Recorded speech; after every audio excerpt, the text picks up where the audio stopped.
ইয়াৰ পিছত আমাৰ আৰু এখন চেলেঙেৰে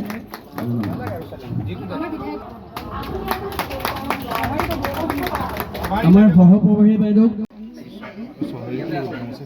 গামোচা আছে তাতে ৰেডি আছে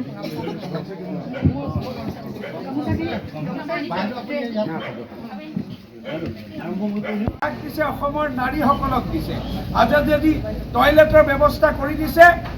নৰেন্দ্ৰ মোদী ডাঙৰীয়াই দিছে নাৰীৰ সন্মানৰ প্ৰতি লক্ষ্য ৰাখি ঘৰ কিমান আঁচনি আজি চেনি দালি নিমখৰলৈকে সস্তাত আৰু ভগৱানে কৰিলে কৰিব নাই ভগৱানে অহাবাৰ চৰকাৰ আহিব নাই আমাৰ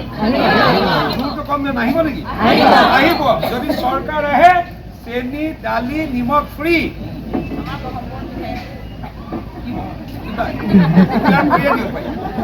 অহা বছৰ সেয়াও ফ্ৰী আছে তাৰমানে এগৰাকী নাৰী শক্তিশালী কৰিবলৈ ডক্টৰ হিমন্ত বিশ্ব শৰ্মা ডাঙৰীয়াই ইমান পদক্ষেপ লৈছে ভাৰতবৰ্ষৰ কোনো ৰাজ্য চৰকাৰে লোৱা আপোনালোকে জানি আচৰিত হ'ব নামবিলাক বেলেগ বেলেগ দিছে এই যে অৰুণোদয় আঁচনিখন আছে এই অৰুণোদয় আঁচনিখন অসমত প্ৰথম মহিলাৰ কাৰণে এখন আঁচনি আছিলে আজি ভাৰতবৰ্ষত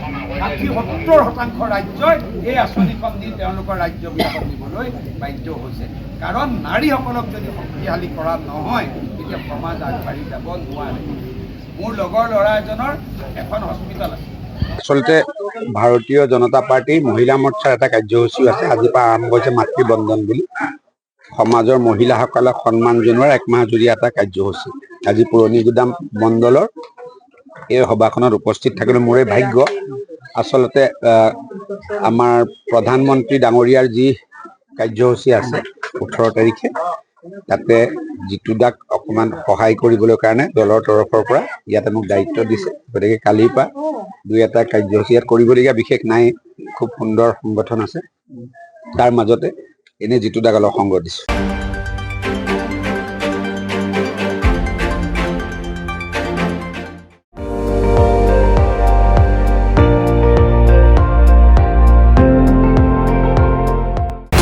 আপুনি চাই আছে ND24